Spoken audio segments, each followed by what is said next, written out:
ayan! Upo! Yes, yes! Ito na po, luto na po ang aming po! Ang upo! Ayan! Ito na po yung...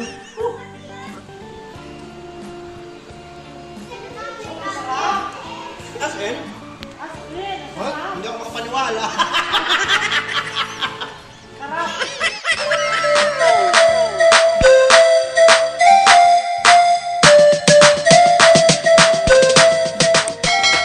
Ayan, ayan! Welcome back! Opo, opo!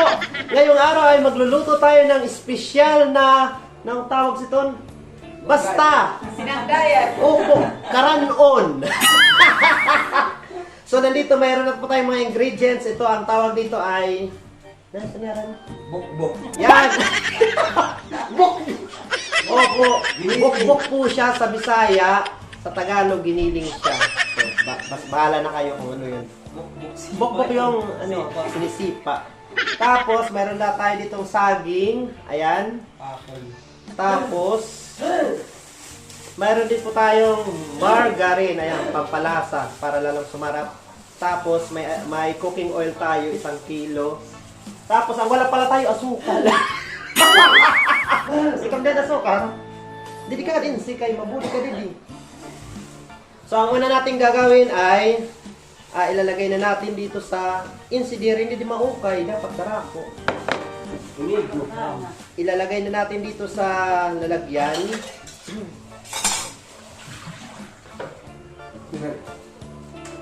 Ayan. So, madali lang po yung paggawa nito. Kailangan lang po ninyo ng konting mathematical.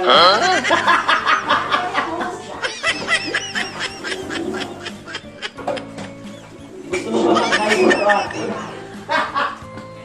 So, nandito po tayo ngayon. Dumayo pa po tayo ngayon dito sa Barangay Aruganga para lang po gumawa ng napaka-espesyal at napakasarap na basta. Mamaya. Oh, isasali namin doon sa sa planggana. Ay, tama na yung paglalaba kanina. Doon kayo magluluto ay maghalo. Ayan, so ito po yung mga ingredients sa paggawa. Doon po sa mga nagtatanong, actually pangalawang beses ko na pong ginawa itong pagluluto ng sinangdayan. Grabe talaga. Ang pinagbabaran sa mga labahan. Opo, ayan. So, isasali natin. Tapos, ang sunod na gagawin natin ay papanitan natin. Babalatan natin yung saging, tapos ilalagay natin dito. So, 1 kilo lang po yung binili natin dahil basta. I want to. Paano lang ako kasi, pabili lang kasi sa bayan eh. Ayan. Dapat ganito pong yung saging po na tawag sini. Basta yung malapit ng madunot. Yun po. Parinig ko sa mukha eh. So, ilalagay natin yung margarine. Ito po yung isa sa nagpapasarap po sa sa sinangdayan. So, dapat po lagyan ng margarine. Oh, ayan. Mag-hi na kayo dito sa amin. Ayan. So, ang gagawin mo lang ay pipiditin mo.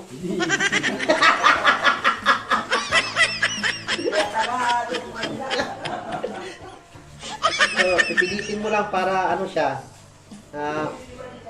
Maglapigsak siya. Pagkatapos, ilalagay na lalagyan na ng tubig para mahalo na natin. Tapos, lalamutakin na. Ate, huwag ka manood. Baka hindi ka kumain mamaya. Basta yan po yung mga ginagawa po natin. Special request. Opo. Tapos, lalamutakin na po. Galing pa naman ako ng CR. Ate, huwag kang manood. Hindi ka kakain ito mamaya.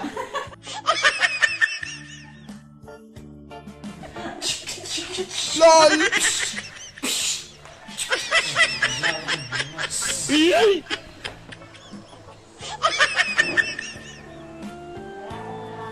So ayan, pagkatapos pagkatapos nating masahin, ngayon ang gagawin natin ay atin na siyang lilipuyukin. So, gagawa tayo ng bilog-bilog. Huwag agad maalo. Opo. O, ayan. Ganyan lang. Tapos, pwede ka mag-dance-dance para sumigla. Lakihan na natin kasi hindi po tipid yung ating ginawang sinanggayan. Mas maganda kasi pag malaki para yung kakain boundary.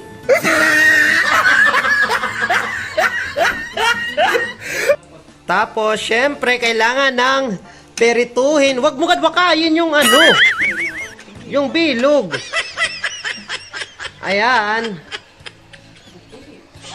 So, antayin lang natin na violet. Magkulay brown. Tapos, opo. Tapos, luto na yan. Ako na nga ang magsalang. Hindi ka kasi, wala kang lambing salang eh.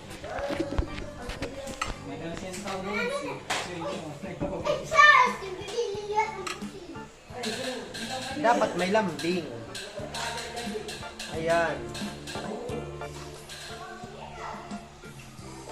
Ayan, ano ba yan? Tumatapsik siya. Yan, ayan! Upo! Yes, yes! Ito na po, luto na po ang aming po at upo! Ayan. Ito na po yung... Ang init, ano ba yan?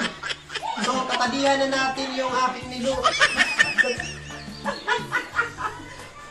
Sandali ha.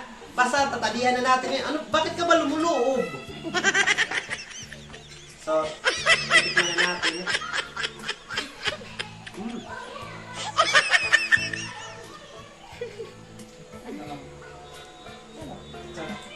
Sandali ha. Parang hindi ko maintindihan yung lasa.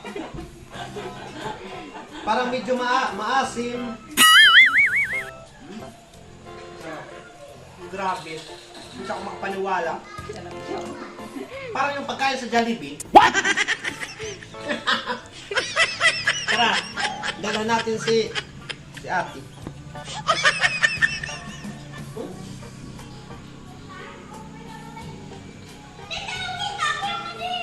Dito ka, mama mo. Ano to? Ako muhusga? Oo. Parang hindi ako makapaniwala. Hindi ko makapaniwala na. Sa sobrang sarap. Hindi siya masyadong matamis. Medyo may... Oo nga eh. Ang sarap! As in? As in, What? sarap! Hindi ako makapaniwala.